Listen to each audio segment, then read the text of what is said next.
नमस्कार साथियों, हमारे इस चैनल पर आप सबका स्वागत है। चैनल पर नए हैं तो हमारे इस चैनल को सब्सक्राइब और वीडियो को लाइक कर देना दोस्तों, और वीडियो को अंत तक जरूर देखना, बहुत मजेदार कहानी है। साथियों, बहुत समय पहले की बात है। किसी नगर में हीरालाल नाम का एक व्यापारी रहता था। उस व्यापारी ने एक हाथी को पाल रखा था। विधाता के निश्चित समयानुसार एक दिन उस हाथी की मृत्यु हो गई। यमराज के दूत उस हाथी की आत्मा को यमलोक लेकर गए। यमराज ने चित्रगुप्त से उस हाथी के कर्मों के बारे में जानना चाहा। तब चित्रगुप्त ने यमराज से कहा कि प्रभु, इस हाथी ने अपने जीवन में कभी भी गलत काम नहीं किया है। इसके कर्म काफी अच्छे रहे हैं।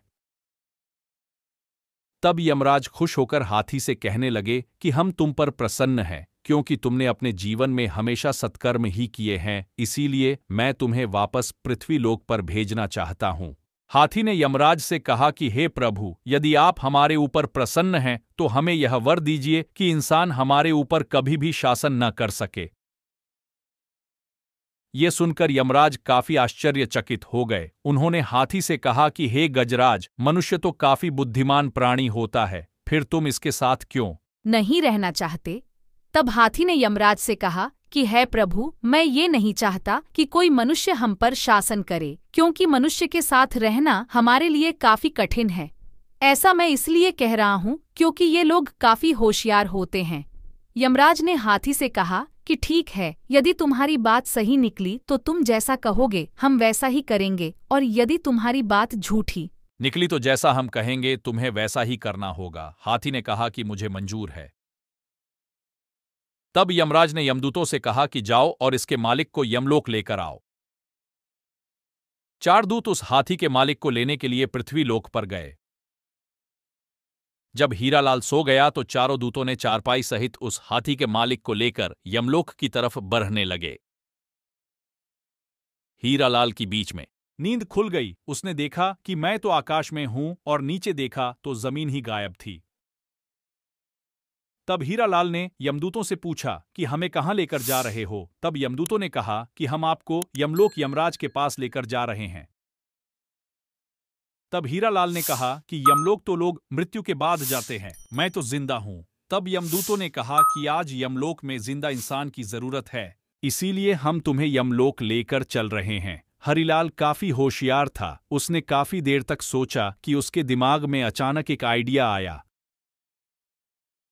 उसके चारपाई पर ही बगल में कागज और कलम थी। उसने कागज कलक उठाया और एक सादे कागज पर उसने लिखा कि यमराज, इस मनुष्य को अपना सिंहासन सौंप देना, यह मेरा आदेश है। और उसने भगवान विष्णु का हस्ताक्षर भी कर दिया। यमदूत हीरालाल को लेकर यमलोक पहुंचे। वहां यमराज हीरालाल को देखकर काफी खुश हुए। हीरालाल ने यमराज को वह कागज थमा दिया, जिसे पढ़कर यमराज अपने सिंहासन से उठ खड़े हुए और हीरालाल को यमलोक का राजा बना दिया। हीरालाल का हाथी उसकी होशियारी देखकर काफी आश्चर्यचकित हुआ। अब यमलोक पर हीरालाल का शासन हो गया। हीरालाल ने चित्रगुप्त को आदेश दिया कि जो भी लोग नर्कलोक में हैं, उन्हें स्वर्गलोक में भेजा जाए और नर्कलोक का द्वार हमेशा के लिए बंद कर दिया जाए। अब जो भी लोग मरने लगे वो सभी स्वर्गलोक में जाने लगे।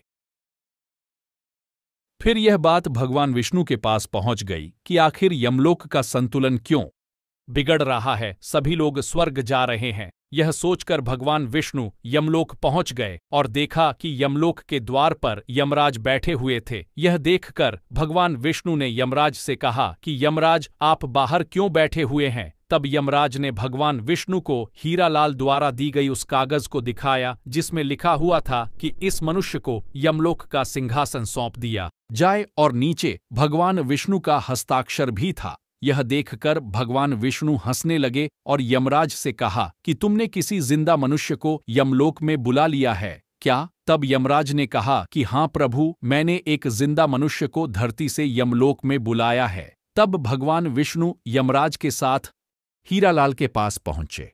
हीरालाल भगवान विष्णु को देखकर सिंहासन से उठ खड़ा हुआ और भगवान विष्णु से बोला कि प्रभु, मेरी यही इच्छा थी कि मैं आपको अपने समक्ष बुला सकूं, इसीलिए मैंने यह सब कुछ किया। हीरालाल की बात सुनकर भगवान विष्णु बहुत प्रसन्न हुए।